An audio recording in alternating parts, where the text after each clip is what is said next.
सिर्फ थ्योरी पढ़कर board exam नहीं निकलता है। चैप्टर 1 के इम्पॉर्टेंट एग्जाम्पल्स लेकर आया हूँ जो एग्जाम में बार बार पूछे गए हैं। तो आज के वीडियो में हम लोग सारे के सारे एग्जाम्पल्स करेंगे। तो चलिए शुरू करते हैं आज का वीडियो।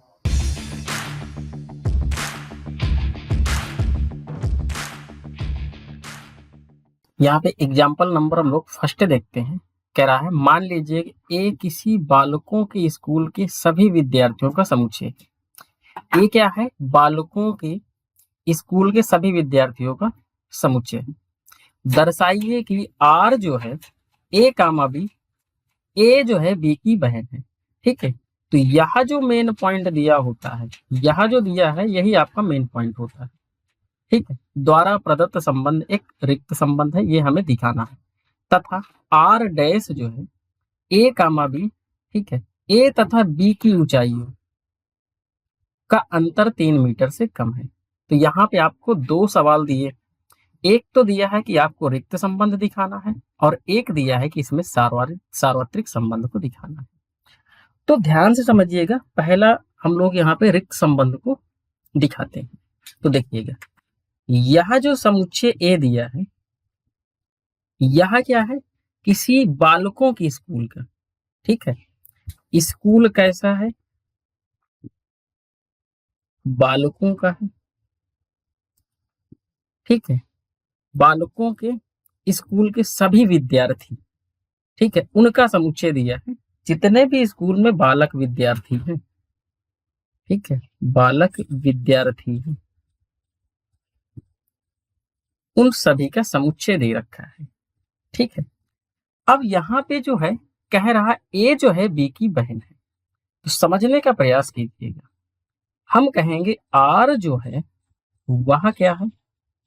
वह रिक्त संबंध है। रिक्त संबंध को करली ब्रैकेट यानी मंझले कोष्टक से दिखाया जाता है या फिर फाई से दिखाएंगे।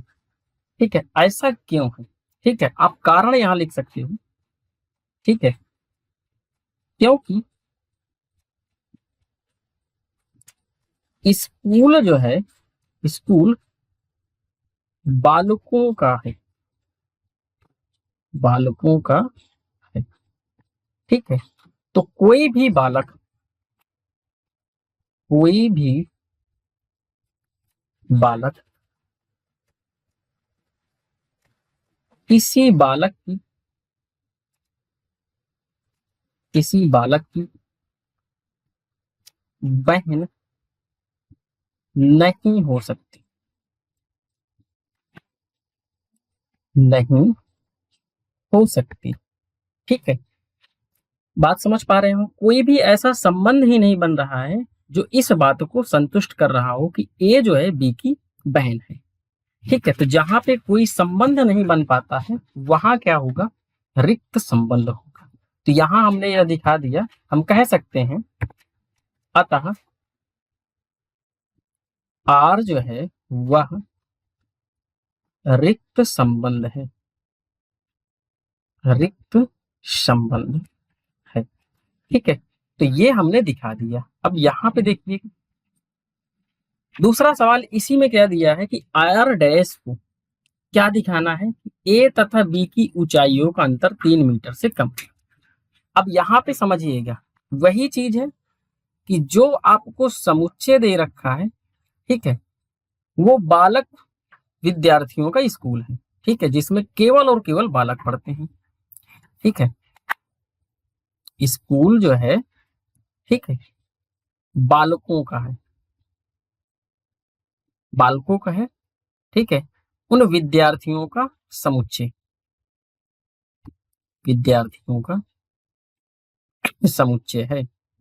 ठीक है, यानी कि समुच्चय है। ठीक है, या ऐसे कह सकते हो बालक विद्यार्थी, क्योंकि यह जो है आपका ये समुच्चय है और ये इसके अंदर जो बालक होंगे वह अवयव हो जाएंगे। ठीक है, अब बात को समझने का प्रयास कीजिएगा। अब क्या कह रहा है? संबंध क्या दिखाना है कि ए तथा बी की ऊंचाइयों का अंतर 3 मीटर से कम है। ठीक है, तो ध्यान समझिएगा, यह जो आर डैश है यह सार्वत्रिक संबंध है। क्या है साथियों? सार्वत्रिक संबंध है। अब मैं ऐसा क्यों कह रहा हूं कि यह सार्वत्रिक संबंध है? तो सार्वत्रिक संबंध क्या होता है, आपको बताया गया था, पहले लेक्चर में पढ़ाया गया है कि सार्वत्रिक संबंध क्या होता है।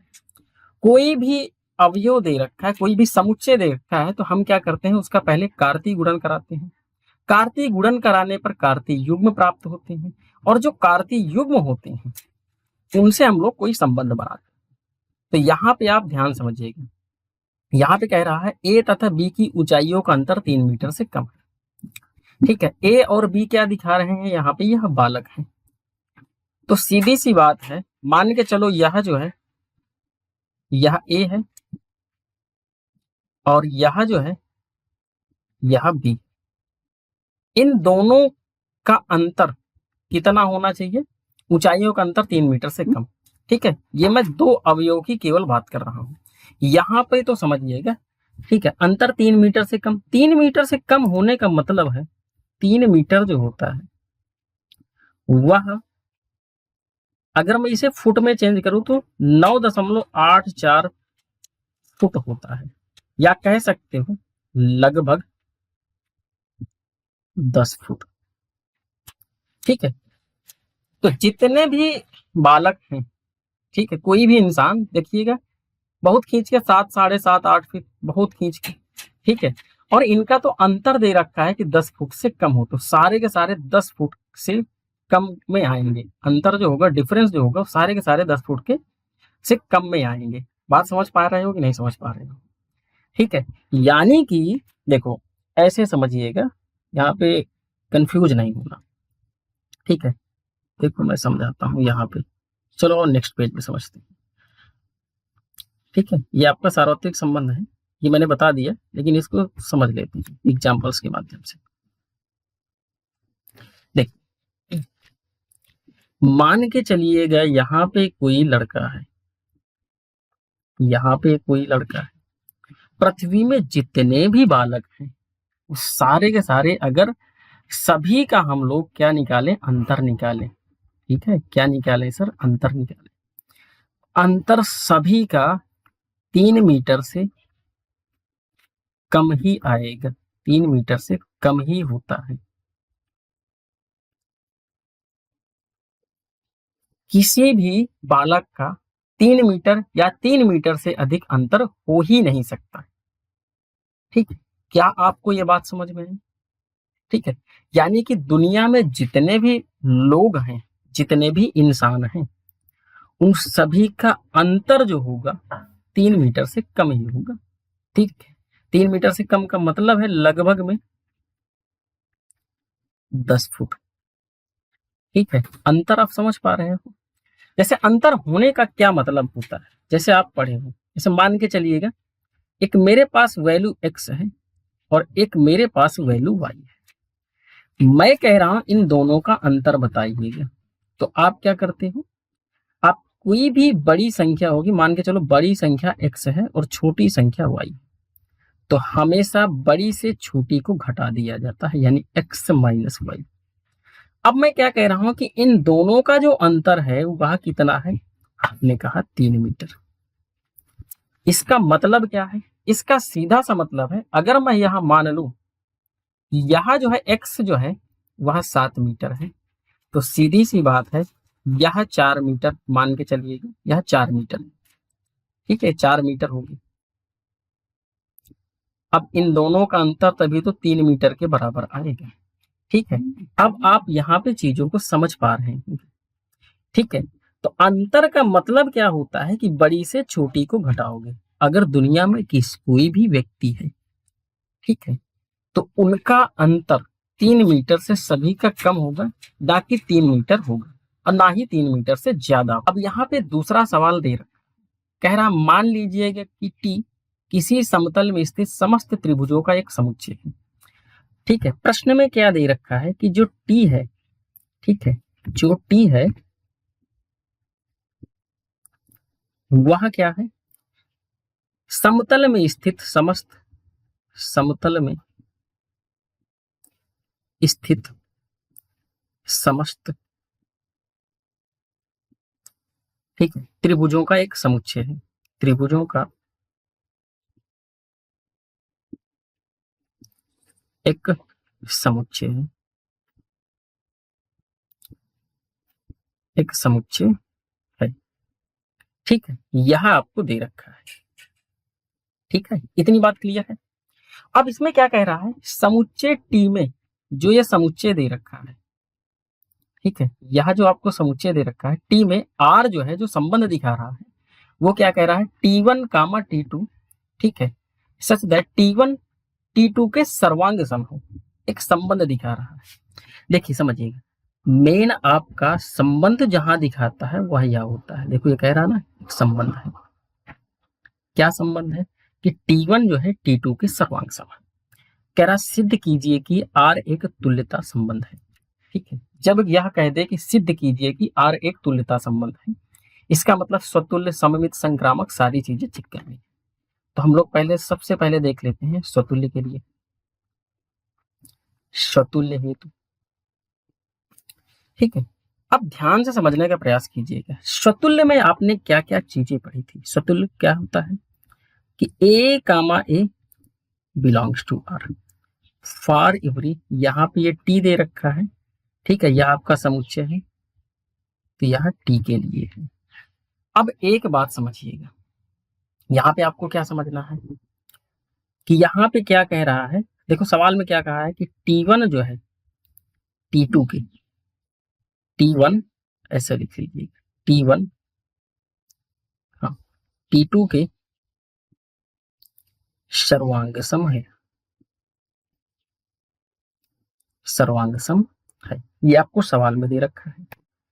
क्या चीज दे रखा है सवाल में, यह बात आपको सवाल में दे रखी है। तो हम कह सकते हैं, क्या कह सकते हैं, कि T1 त्रिभुज, T1 त्रिभुज स्वयं, अर्थात T1 के सर्वांग सम, ठीक है, T1 के सदैव सर्वांग सम होगा, ऐसा लिख लो, सदैव सर्वांग सम, सदैव सर्वांग सम होगा। ठीक है, देखो सीधी सी बात है, कोई भी त्रिभुज है अगर वह संबंध ये रखा है T1 T2 के सर्वांग सम है, ठीक है, तो आप परिभाषा क्या है कि ए comma A belongs to R for every t. ठीक है, तो T1 त्रिभुज स्वयं अर्थात T1 के सदैव ही सर्वांग सम होगा। कोई भी त्रिभुज स्वयं के सर्वांग सम होता है। तो हम कह सकते हैं अतः, अतः आर स्वतुल्य संबंध है, स्वतुल्य संबंध, स्वतुल्य संबंध है।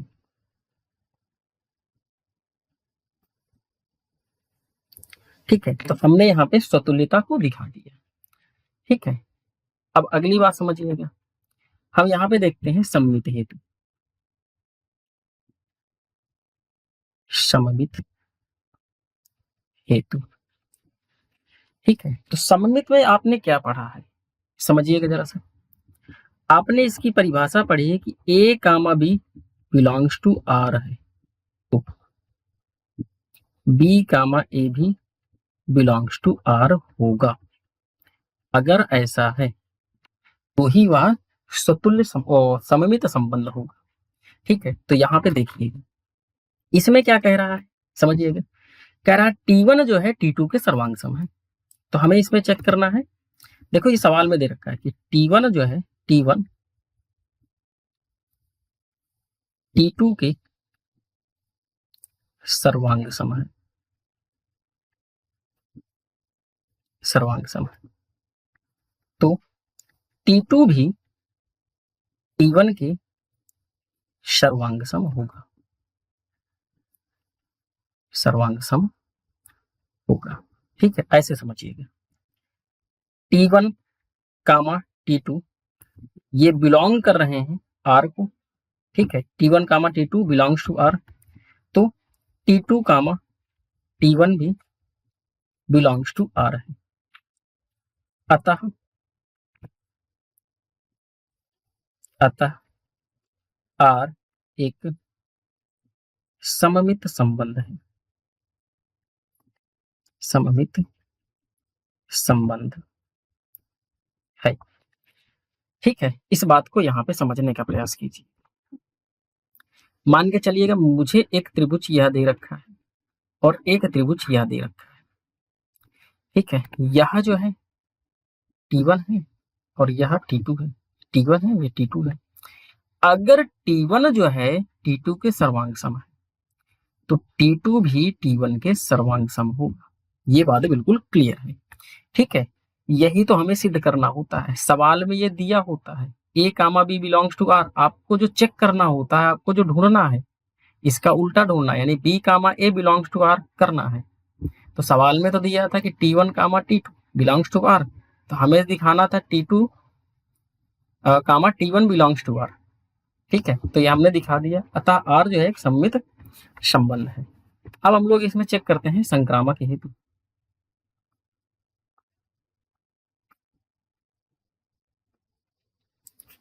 संक्रामक हेतु, इसकी परिभाषा क्या है कि भैया A comma B belongs to R और B comma C belongs to R। तो A comma C belongs to R होगा। ठीक है, ये चीजें सवाल में रहेंगी, चेक करना होता है इसको। क्या ये बात आप समझ पाए? तो आइए सवाल को समझते हैं। सवाल क्या कह रहा है कि ठीक है कि T1 जो है, T1 त्रिभुज T2 के सर्वांग सम है।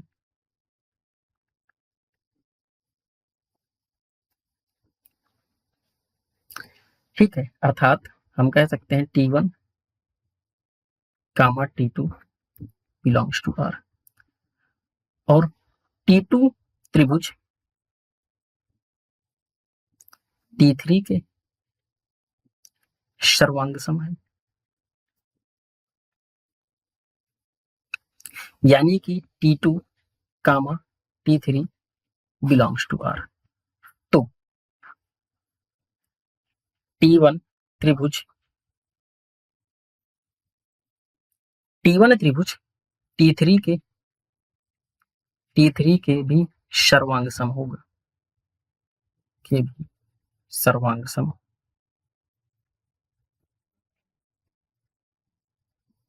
होगा। यानी T1 comma T3 belongs to R। ठीक है, ये आपको चेक करना होता है। ठीक है, तो यहाँ पे समझिएगा T1 T2 के सर्वांग सम है, T2 T3 के सर्वांग सम है, तो सीधी सी बात है T1 भी T3 के सर्वांग सम होगा। अतः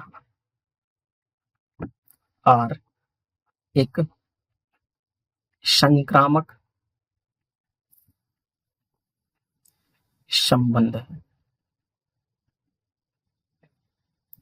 ठीक है, इस बात को यहाँ पे समझने का प्रयास कीजिएगा। ठीक है, एक त्रिभुज कुछ इस तरीके से दे रखा है। ठीक है, यहाँ पे हम 3 त्रिभुज ले लेते हैं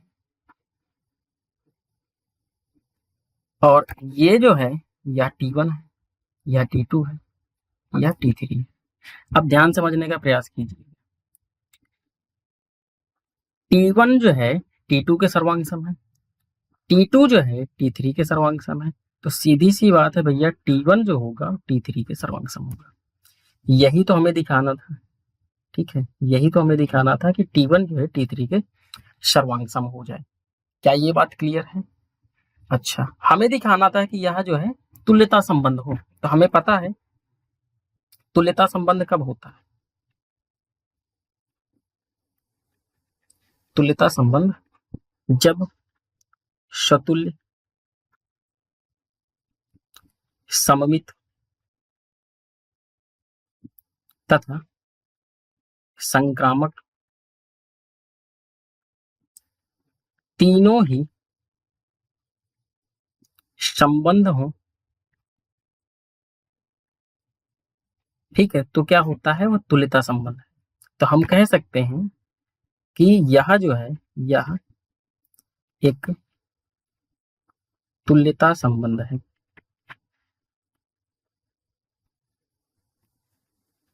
यह एक तुल्यता संबंध है। क्या ये बात आपको क्लियर हुई? ठीक है, आगे बढ़ते हैं। अब यहाँ पे तीसरा प्रश्न हम लोग देखते हैं। इसमें कह रहा है मान लीजिए कि किसी एल, ठीक है, मान लीजिए कि एल किसी समतल में स्थित समस्त रेखाओं, क्या कह रहा है भैया, समस्त रेखाओं का एक समुच्चय है,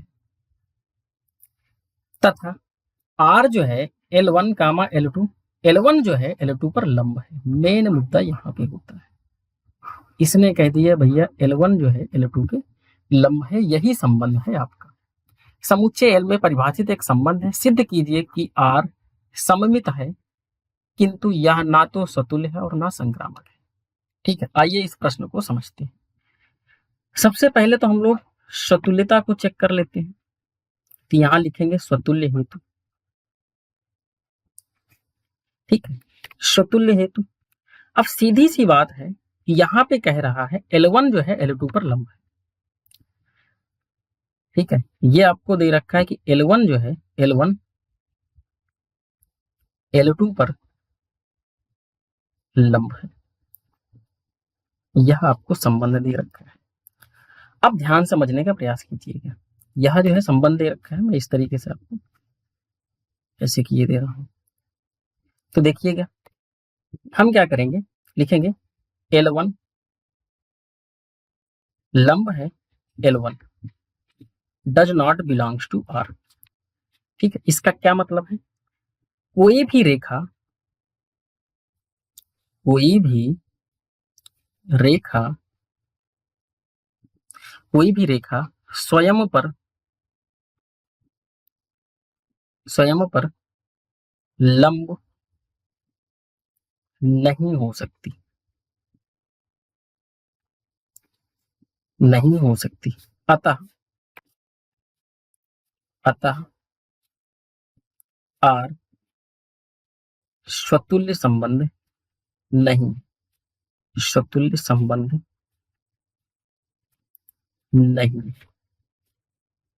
ठीक है, इस बात को समझिएगा, यहां पे समझिएगा। मान के चलिएगा मेरे पास एक रेखा है L1। ठीक है, अब यही रेखा स्वयं पर लंब कैसे हो सकती है, अगर मैं यहीं पे L1 ले लूं तो यह तो क्या होगी, समांतर होगी। लंब होने का क्या मतलब है, कोई भी रेखा के बीच कोण, दो रेखाओं के बीच कोण कितना बने, 90 डिग्री, तब वह लंब होगी। ठीक है, तो यहाँ पे L1 है, ये भी हमने L1 ले लिया। कोई भी रेखा स्वयं पर सिर्फ समांतर हो सकती है। ठीक है, लंब नहीं हो सकती। लंब होने का मतलब है 90 डिग्री, यह आपका लंब है। उम्मीद करता हूं आपको ये क्लियर हुआ होगा। ठीक है, अब हम लोग इसमें चेक कर लेते हैं सममित को। ठीक है, तो देखो ना तो सतुल्य है, स्वतुल्य वाला तो काम हो गया। अब हम लोग चेक करते हैं सममित को, तो यहाँ लिखिएगा सममित हेतु।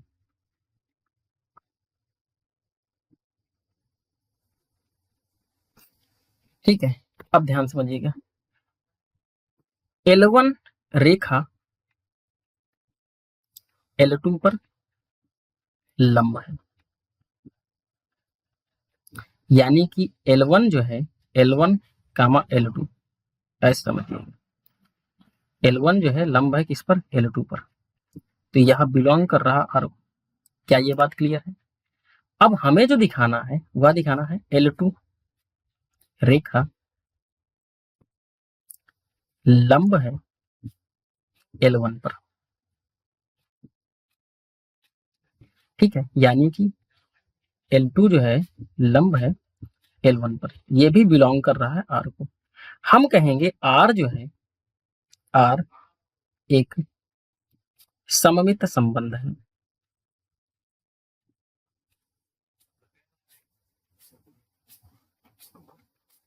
सममित संबंध, इसको ऐसे लिख लीजिएगा, L2 रेखा लंब है, देखो L1 रेखा L2 पर लंब है,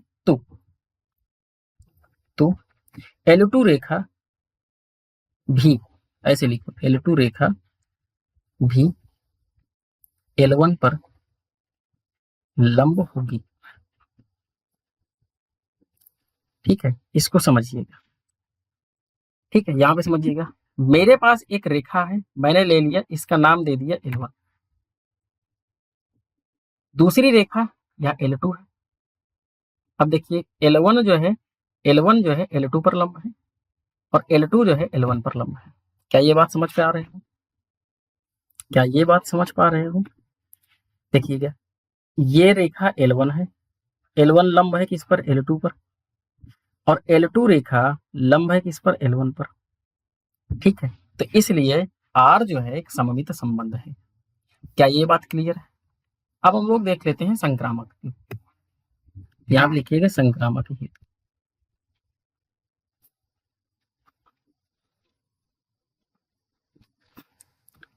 ठीक है, अब ध्यान से समझिएगा। L1 रेखा लंब है L2 रेखा पर।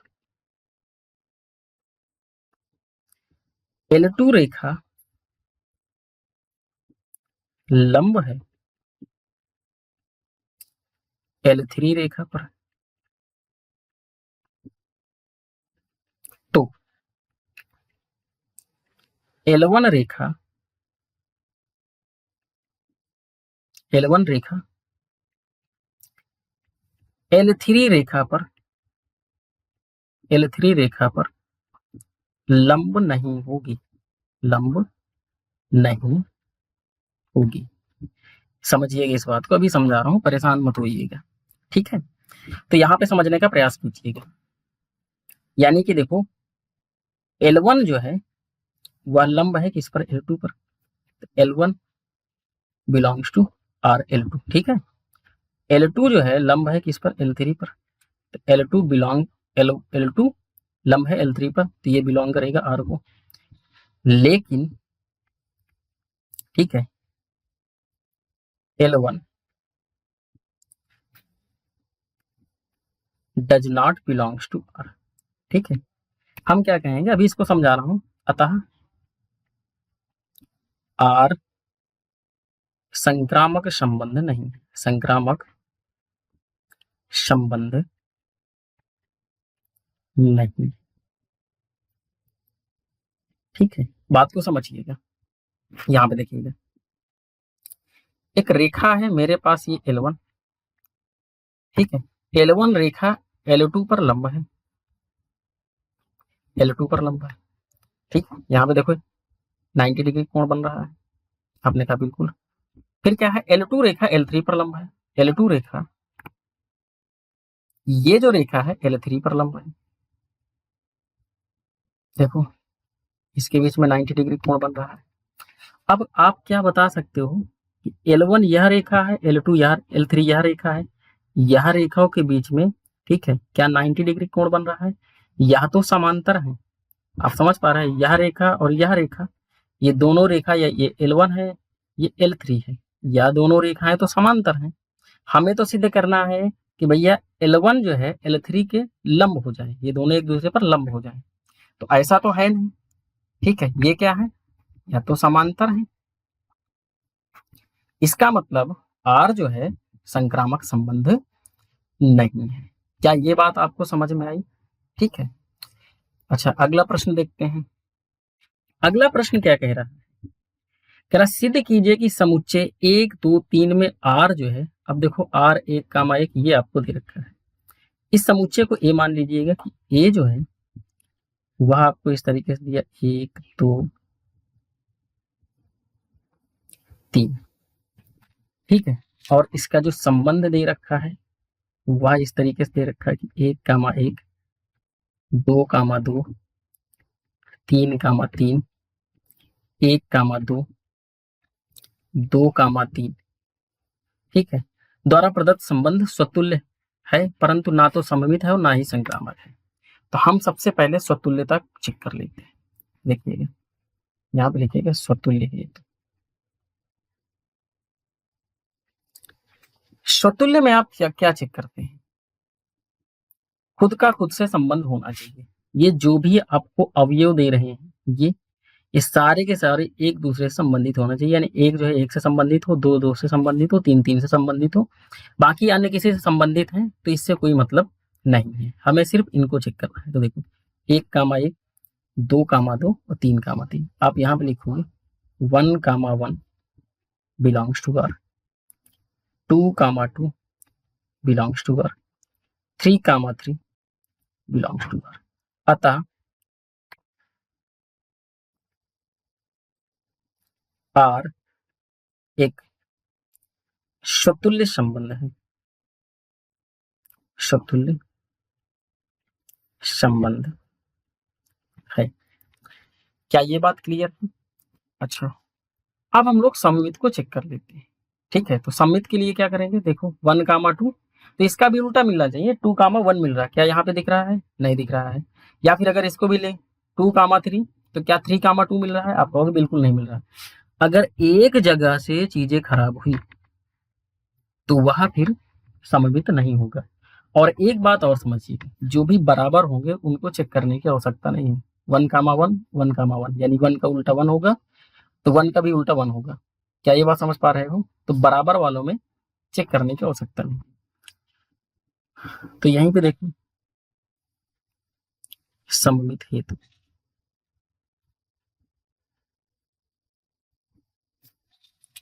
ठीक है, यहाँ पे समझिएगा। तो यहाँ पे देखो 1, 2 बिलोंग्स टू आर, लेकिन 2, 1 does not belongs to R. अतः आर एक सममित संबंध नहीं है।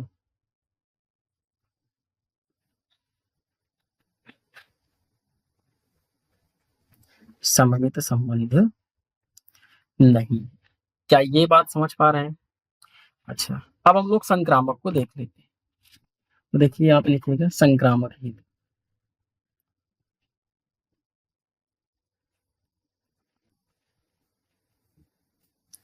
ठीक है, संक्रामक के लिए क्या है, पहले तो इसकी परिभाषा को समझ लेते हैं। संक्रामक के लिए क्या है परिभाषा की, A, B belongs to R और B, C belongs to R. तो A, C belongs to R होना चाहिए।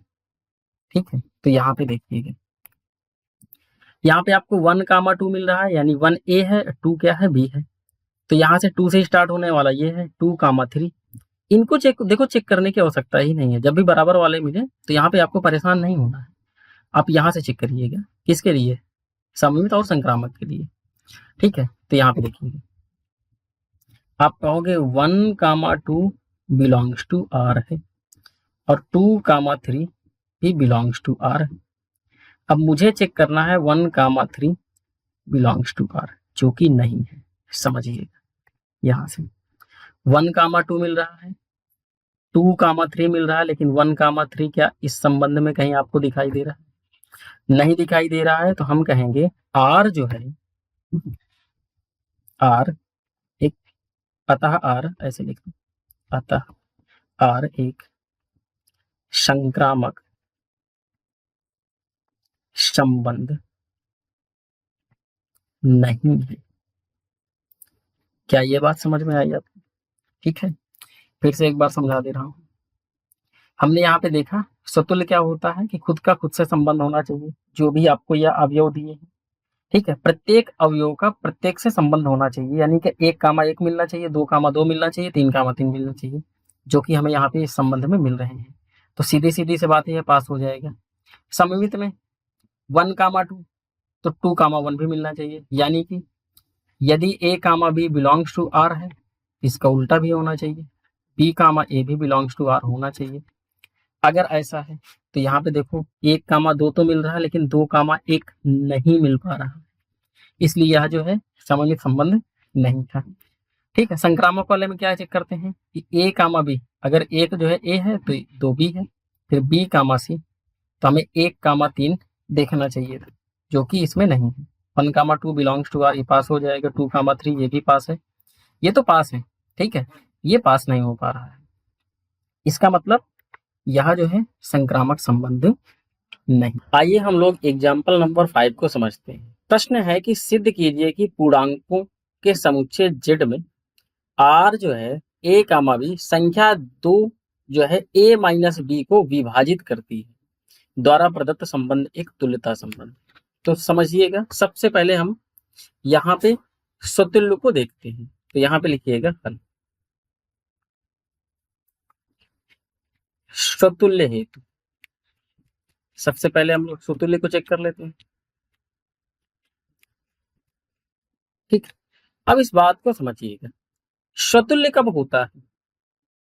ठीक है, देखिएगा, यदि ए comma A belongs to are हो, ठीक है, फॉर एवरी ए जो है वो बिलोंग्स टू जेड हो, ठीक है, यानी कि खुद का खुद से संबंध होना चाहिए। अब ध्यान से समझने वाली बात यह है कि यह जो संबंध दिया है कि a माइनस बी ये दो से विभाजित होना चाहिए। ठीक है, तो यहां पे आप लोग देखिएगा, यानी कि a comma A belongs to R, अर्थात यानी कि ए, अब संबंध मेन ये होता है, तो यहां पे आपको ध्यान रखना है ए माइनस ए, ये कितना आएगा 0। जीरो क्या है, यह दो से विभाज्य है, 0 दो से विभाज्य है। अब 0 जो है दो से अगर विभाज्य है तो यही तो हमें दिखाना है कि a माइनस बी दो से विभाज्य हो। ठीक है, तो यहाँ पे a माइनस ए, अब b की जगह में आप क्या रखोगे, a रखोगे, ये आपको पता है। ठीक है, स्वतुल्य संबंध में क्या होता है कि खुद से खुद का संबंध होना चाहिए, तो हम लिखेंगे अतः आर स्वतुल्य संबंध है, स्वतुल्य संबंध है। ठीक है, अगली बात हम लोग यहाँ पे देख लेते हैं सममित के लिए, तो सममित हेतु, सममित हेतु, अब इसको चेक करते हैं। अब हमें पता है, ठीक है, कि सममित कब होगा, तो सममित क्या होता है कि a comma B belongs to R है अगर, तो b comma A belongs to R होना चाहिए। ठीक है, तो आइए इस प्रश्न में समझते हैं। तो देखिए यहां पे a माइनस बी,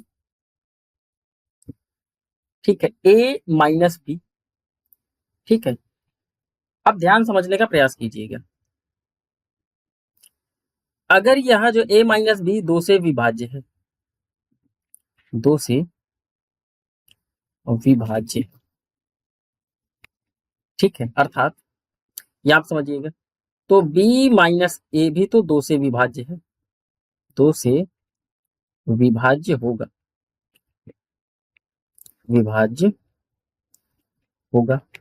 अब इसको समझने का प्रयास करते हैं कि आखिरकार कैसे। देखिएगा, a माइनस बी, अगर मैं a की जगह में कोई संख्या ले लूं, मान के चलिएगा यहां पे मैं ले रहा हूं 8 और b की जगह में ले रहा हूं कितना 6, ठीक है, या 4 ले लो, तो 8 में से 4 जाएंगे कितना बचेगा, आप कहोगे भैया 4 बचेगा। अब 4 बताओ दो से विभाज्य है कि नहीं, ठीक है, तो ये a है ये b है। अगला हमें जो चेक करना होता है वो क्या होता है, क्योंकि ये दो से विभाज्य। अब b माइनस ए चेक करना होता है, देखो b माइनस ए, तो यहाँ पे आएगा माइनस का 4, तो ये क्या है, ये भी तो दो से विभाज्य है, यहाँ पे माइनस का 2 आ जाएगा। तो इसलिए यहाँ a माइनस बी जो है वो दो से विभाज्य है और b माइनस ए भी तो दो से विभाज्य होगा। क्या ये बात आप लोगों को क्लियर है? ठीक है, अर्थात हम कह सकते हैं, क्या कह सकते हैं कि a minus B belongs to R है, ठीक है, इसी प्रकार b माइनस ए भी बिलोंग्स टू आर है। ठीक है, यानी कि ये भी जो है, अगर a माइनस बी जो है ये दो से विभाज्य है, तो सीधी सी बात है b माइनस ए भी दो से विभाज्य होगा। तो हम लिखेंगे अतः आर एक सममित संबंध है, सममित संबंध है। आइए यहाँ पे समझते हैं संक्रामक संबंध, संक्रामक हेतु। ठीक है, तो संक्रामक क्या होता है कि अगर a comma B belongs to R है और B comma C belongs to R है, तो A comma C belongs to R होना चाहिए। ये आपकी परिभाषा होती है। ठीक है, इस प्रश्न में हम लोग समझते हैं, यहाँ पे है कि ये आपका मेन संबंध है कि a माइनस बी जो है 2 से विभाजित होना चाहिए। तो इस बात को समझते हैं। यहाँ पे देखिएगा कि a comma B belongs to R, अर्थात a माइनस बी ये जो है 2 से विभाज्य है। 2 से विभाज्य है, यानी कि हम यहाँ पे मान लेते हैं कि a माइनस बी 2m। ठीक है, अब m क्यों लिखा गया है, अब ध्यान से समझने का प्रयास कीजिएगा। कोई भी संख्या, जैसे यहाँ पे है कोई भी संख्या मैं मान लेता हूं कि m अगर 2 से विभाज्य होगी तो बेसिक सी बात है कि इस m के गुणनखंड में 2 शामिल जरूर होगा, तभी वो 2 से विभाज्य होगी। ठीक है, क्या ये बात क्लियर है आप लोगों को? इसको मान लेते हैं समीकरण नंबर फर्स्ट। दूसरा हम चेक करेंगे कि b comma C belongs to R, अर्थात b माइनस सी बराबर, अब b माइनस सी करेंगे तो यहाँ पे मान के चलो आ गया है 2k। इसको मान लेते हैं समीकरण नंबर सेकंड। अब समीकरण फर्स्ट और सेकंड को हम लोग क्या कर देते हैं, जोड़ देते हैं। यहां मैं दूसरे तरीके से थोड़ा कर रहा हूं, समीकरण फर्स्ट व सेकंड को जोड़ने पर। तो देखिएगा ये फर्स्ट है और ये सेकंड है, इन दोनों को हम लोग क्या कर देते हैं, जोड़ देते हैं। a minus b plus b minus सी बराबर 2m प्लस 2k। ठीक है, अब देखो इसको समीकरण फर्स्ट और सेकंड दोनों को जोड़ा गया है, तो b से b का काम खत्म, तो यहां बचेगा a माइनस सी बराबर 2, इसमें 2 कॉमन निकाल लो तो m प्लस के। ठीक है, अब ध्यान से समझने का प्रयास कीजिएगा, ये जो निकल के आया है यानी कि a माइनस सी भी तो आपका 2 से विभाज्य है। ठीक है, a माइनस सी जो है आपका ये 2 से विभाज्य है। जब भी ऐसा प्रश्न हो आप ऐसे ही प्रश्नों को सॉल्व करिएगा, तो यहाँ पे आपको समस्या उत्पन्न नहीं होगी। ठीक है, तो हम कह सकते हैं कि अतः R जो है वह क्या है, संक्रामक संबंध, संक्रामक संबंध है। ठीक है, अब देखिएगा यहां पे हमने स्वतुल्य भी दिखा दिया, स्वतुल्य भी है, सममित भी है, संक्रामक भी हो गया यहाँ पे। ठीक है, संक्रामक भी हो गया, तो तीनों है, तो ये क्या है, तुल्यता संबंध है। क्या है साथियों, तुल्यता संबंध है। ठीक है, तो ये वाला आपका तुल्यता संबंध है और यही हमें सिद्ध करना है। क्या ये बात आप लोगों को क्लियर? आइए प्रश्न नंबर 6 को समझते हैं। ठीक है, ये इंपॉर्टेंट प्रश्न है। ठीक है, अब ध्यान समझिएगा, कह रहा मान लीजिए कि समुच्चय ए जो है 1 2 3 4 5 6 7 यह इस तरीके से अवयव दे रखा है। आर जो है ए कामा बी, ए तथा बी दोनों ही या तो विषम है या फिर सम है। मेन आपका ये जो संबंध है, यानी कि जो संबंध हमें दिखाना है या तो वह विषम हो या फिर सम हो, द्वारा परिभाषित एक संबंध है। सिद्ध कीजिए कि आर एक तुल्यता संबंध है। ठीक है, पहले हम यहां तक इसको करेंगे, उसके बाद हम क्या करेंगे, साथ ही सिद्ध कीजिए कि उप समुच्चय 1 3 5 7 के सभी अवयव एक दूसरे से संबंधित है। एक तो सवाल यहाँ पे है, इसको करेंगे, और उप समुच्चय 2 4 6 के सभी अवयव एक दूसरे से संबंधित है, परंतु उप समुच्चय एक तो यहां तक ब्रेक करेंगे। ठीक है, इसको यहां तक करेंगे, परंतु उप समुच्चय 1 3 5 7 का कोई भी अवयव उप समुच्चय 2 4 6 के किसी भी अवयव से संबंधित नहीं है। सबसे पहले तो आपको यह प्रश्न बड़ी बारीकी से समझना है, पढ़ना। ठीक है, इसमें जो आपको संबंध दे रखा है, देखो ए जो दे रखा है ये आपको ये इस तरीके से दे रखा है, इसमें जो भी संबंध दिखाने हैं वो क्या होने चाहिए, या तो विषम हो या तो क्या हो, सम हो। ठीक है, यही आपको संबंध दिखाना है। मेन आपका ये होता है जहां पे जो संबंधित दिखाना होता है। तो सबसे पहले हम लोग यहाँ पे देखते हैं, सिद्ध करते हैं। तो आइए पहले देखते हैं स्वतुल्य को। तो लिखिएगा स्वतुल्य हेतु।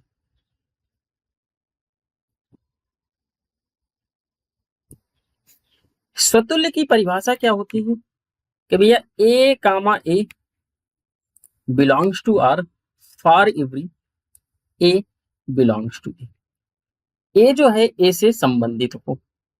ठीक है, यानी कोई भी अवयव खुद से संबंधित हो। तो आपको यहाँ पे ये दे रखा है, तो ध्यान समझिएगा। अगर मैं इसकी बात करूं तो इसमें जैसे समझिएगा, इनमें जो भी हम संबंध दिखाएंगे तो या तो वो क्या होने चाहिए, विषम हो या फिर सम। तो देखिएगा, देख, एक कामा एक, ठीक है, अगर मैं इसका क्या कराऊं, युग्म निकालूं, ठीक है, तो एक कामा एक, दो कामा दो, तीन कामा तीन, चार कामा चार, पांच कामा पांच, छह कामा छह और सात कामा सात। ठीक है, इस बात को समझने का प्रयास कीजिएगा। ठीक है, मैं इतना ऐसा क्यों लिख रहा हूं, मैं एक लाइन में लिख सकता था कि यह जो है स्वतुल्य है, क्योंकि कोई भी अवयव या तो विषम होगा या फिर सम होगा। देखिएगा, अगर मैं एक कामा एक की बात करूं तो एक आपका विषम है, तो इसका जोड़ा भी विषम। क्या कह रहा है, या तो विषम हो या फिर सम हो। अगर मैं यहाँ पे सम ले रहा हूं तो ये भी क्या है, सम है। ये विषम है तो इसका जोड़ा भी विषम है, ये सम है तो इसका जोड़ा भी सम है। तो आप इस तरीके से देख सकते हैं।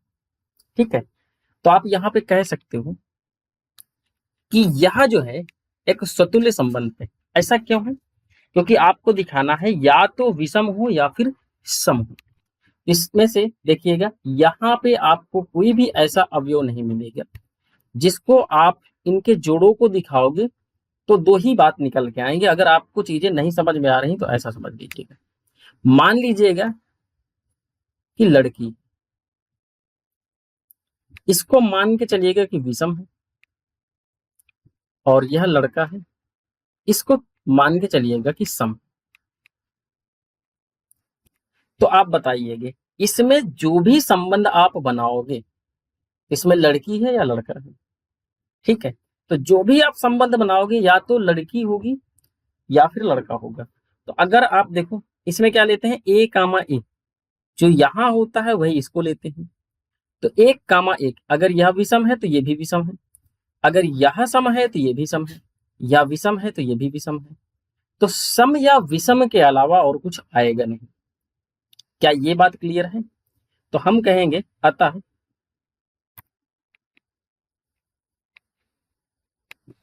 आर शतुल्य संबंध है। शतुल्य संबंध है क्योंकि इसके अवयव, इसके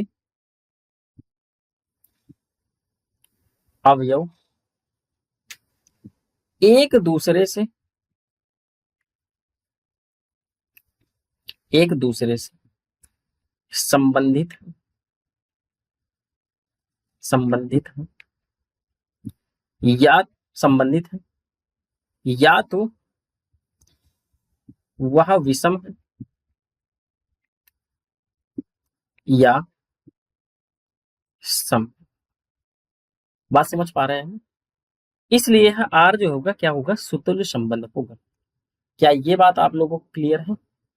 ठीक है, अच्छा अब हम लोग समझ लेते हैं सममित संबंध को। तो यहाँ पे लिखिएगा सममित हेतु।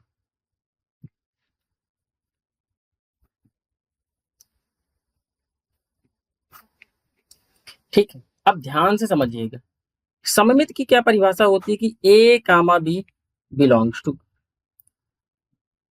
अगर ए comma B belongs to R है तो बी कामा ए भी बिलोंग्स टू आर हो। ठीक है, अब यहाँ पे जो आपको दिया है ये ए है, तो आप लिख सकते हो कि for every a comma B belongs to A. ठीक है, ए और बी किसके सदस्य हैं, ए के।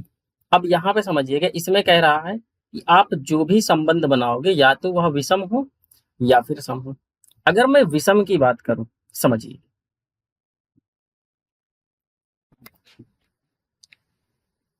अगर मैं एक ले रहा हूं और यहां पे मैं 3 ले रहा हूं, अब ध्यान समझिएगा, ये क्या है, ये क्या है, विषम है। तो सीधी सी बात क्या है कि बी कामा ए, यानी ये जो है बी हो गया, ये ए हो गया। अगर ए comma B belongs to R है, यानी ए और बी क्या है, विषम है, तो सीधी सी बात है, इनका उल्टा करोगे तो भी तो विषम होंगे, ये भी विषम है। क्या ये बात आप लोगों को क्लियर है? अगर मैं सम की बात करूं, 2 कामा 4 ले रहा, अगर यह ऐसा है, ये सम है, तो इनका उल्टा भी तो सम होगा, इनके जो जोड़े होंगे ये भी तो सम होंगे। तो सीधी सी बात है कि यह क्या होगा, आर जो होगा यह सममित संबंध होगा। ठीक है, आप कोई भी अवयव अगर ले रहे हैं, जो यहां लोगे, अगर ये विषम विषम ले रहे हो तो इनका उल्टा भी विषम होगा, अगर आप सम ले रहे हो तो इनका उल्टा भी सम होगा। और प्रश्न में क्या कह रहा है कि या तो वह विषम हो या फिर सम, तो इसलिए ये दोनों बातों को संतुष्ट कर रहे हैं, तो हम लिखेंगे आर, आर जो है वह सममित संबंध है, सममित संबंध है। क्या ये बात क्लियर है? अच्छा, ठीक है, क्योंकि ये जो भी आपको प्रश्न दिया है उसको संतुष्ट कर रहा है। अब हम लोग यहाँ पे चेक करते हैं संक्रामक को, तो लिखिएगा संक्रामक हेतु।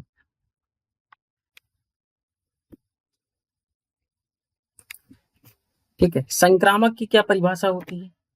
संक्रामक की परिभाषा होती है कि ए comma B belongs to R, तो बी कामा सी ये भी बिलोंग्स टू आर है। ठीक है, तो A comma C belongs to R होना चाहिए for every A B C. ये किसके सदस्य हैं भैया, ए के सदस्य। तो आइए इसको समझने का प्रयास करते हैं। देखिए,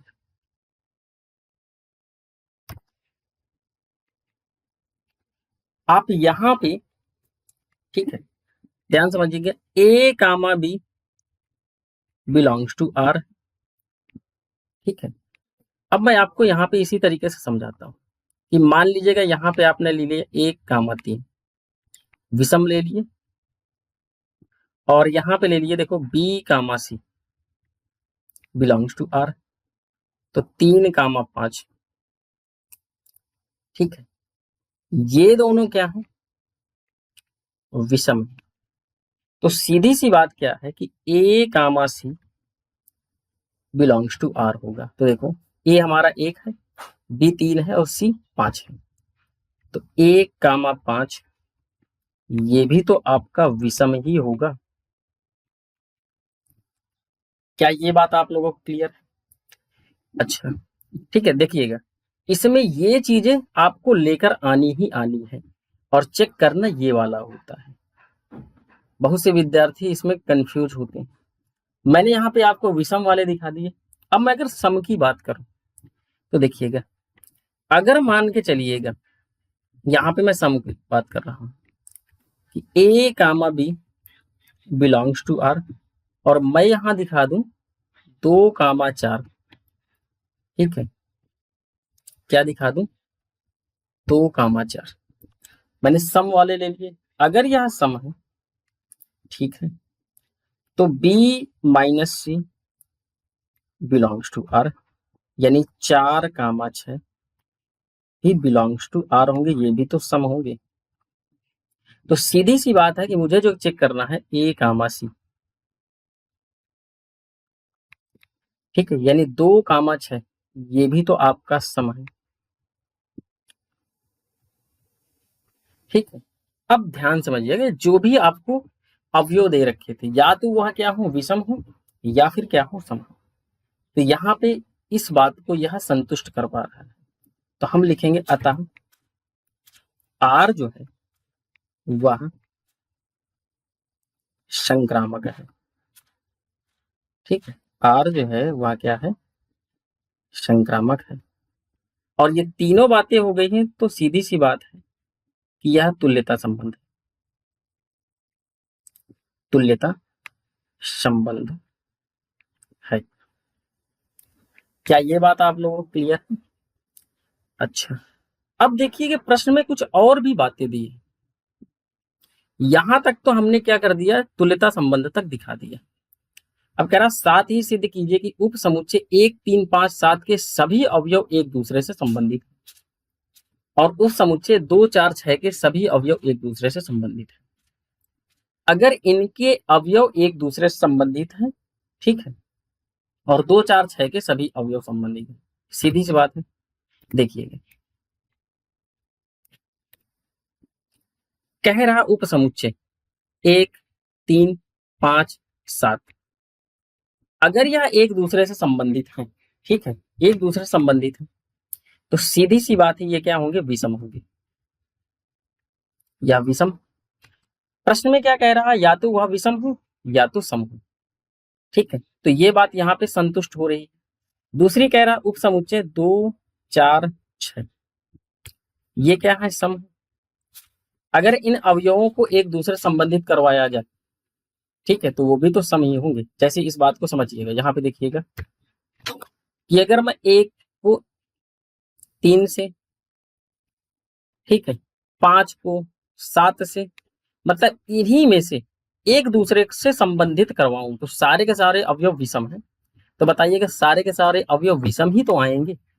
तो इस वजह से ये जो है प्रश्न की जो भी आपको प्रश्न दिया है उसको संतुष्ट कर पा रहा है। इसी तरीके से 2 4 6, अगर मैं इनको संबंधित कर रहा हूँ, 2 को 6 से करवा दूं, ठीक है, 4 को 6 से करवा दूं, या मान के चलिएगा, ठीक है, ये इस तरीके से 4 को 6 से या 6 को 2 से, तो इनमें से जितने भी आपके अवयव हैं वो या तो क्या होंगे, क्या होंगे, सीधी सी बात है, इसमें सम ही तो होंगे। तो यही तो आपसे प्रश्न में कहा, ठीक है, या तो वह विषम हो या फिर सम हो। तो यहाँ पे ये वाले एक दूसरे से संबंधित करवाओगे तो विषम होंगे, और एक दूसरे से इसको संबंधित करवाओगे तो सम होंगे। ठीक है, अच्छा, और प्रश्न को समझते हैं। देखो कि सभी अवयव एक दूसरे से संबंधित है, बिल्कुल संबंधित है, क्योंकि आपको दिखाना या तो विषम है या फिर सम है, इसके अलावा कुछ नहीं। परंतु उप समुच्चय 1 3 5 7 का कोई भी अवयव उप समुच्चय 2 4 6 के किसी भी अवयव से संबंधित नहीं है। तो यहाँ पे इस बात को समझिए, यहाँ जो अवयव हैं 1 3 5 7 2 4 6, अगर आप इनको संबंधित करवा रहे हो, मान के चलो एक अवयव ये उठा लिए और एक अवयव यह उठा लिए, तो देखो यह विषम है, यह सम है। उसने कहा है कि जो भी आपको इनके बीच में संबंध बनाने हैं वह क्या हो, या तो विषम हो या फिर सम हो। तो यहाँ पे ये does not belongs to R है। क्या आपको समझ में आया? अगर नहीं समझ में आया देखिए और समझिएगा, 3 को मैं 4 से संबंधित करवा रहा हूं तो ये भी जो है संबंधित नहीं होगा। क्यों? क्योंकि 3 यहाँ पे विषम है, 4 सम है। प्रश्न में कहा है कि या तो सम हो या फिर विषम हो, यहाँ तो ये विषम है और ये सम है, ठीक है, इसलिए does not belongs to R, इनमें कोई संबंध नहीं बन पाएगा। क्यों संबंध नहीं बन पाएगा? वो सिर्फ इसकी वजह से है, ठीक है, या तो विषम हो या तो सम हो। ठीक है, बात समझ पा रहे हो? अगर नहीं समझ में आ रहा है तो ऐसा समझिएगा, यहाँ पे ये मान के चलिएगा कोई लड़की है, गर्ल्स है, ठीक है, और ये बॉयज है। प्रश्न में कहा या तो लड़की लड़की ही हो, ठीक है, लड़की लड़की का मतलब विषम मान के चलिएगा, और या तो क्या हो, सम हो। ये एक दूसरे को एक साथ लेके नहीं आना है। तो यहाँ पे क्या आ रहा है, ये एक दूसरे के साथ आ रहे हैं, तो इसलिए यह संबंधित नहीं होंगे। क्या ये बात आप लोगों को क्लियर है? ठीक है, ऐसा भी मान के चल सकते हैं अगर नहीं समझ में आया है तो। यह लड़कियों का स्कूल है तो इसमें केवल और केवल एडमिशन जो होगा वो सिर्फ लड़कियों को होगा। यह जो है लड़कों का स्कूल है, इसमें सिर्फ और सिर्फ लड़कों का एडमिशन होगा, या तो लड़की हो या लड़का हो। ठीक है, दोनों एक साथ नहीं आ सकते, दोनों एक साथ क्यों नहीं आ सकते हैं? क्योंकि प्रश्न में कहा है, ठीक है, कि या तो वो लड़की हो, लड़की होने का मतलब या तो विषम हो, और लड़का होने का मतलब या तो सम हो। ये लड़की और लड़का इस वजह से लिया गया है ताकि आपको चीजें क्लियर हो जाए, ठीक है। तो यहाँ पे ये जो है इसको संतुष्ट नहीं कर पा रहा है, तो हमने ये लास्ट वाली चीज भी अ, संबंधित करवा दी कि मतलब ये संबंधित नहीं है, ठीक है, कोई भी अवयव एक दूसरे संबंधित नहीं है।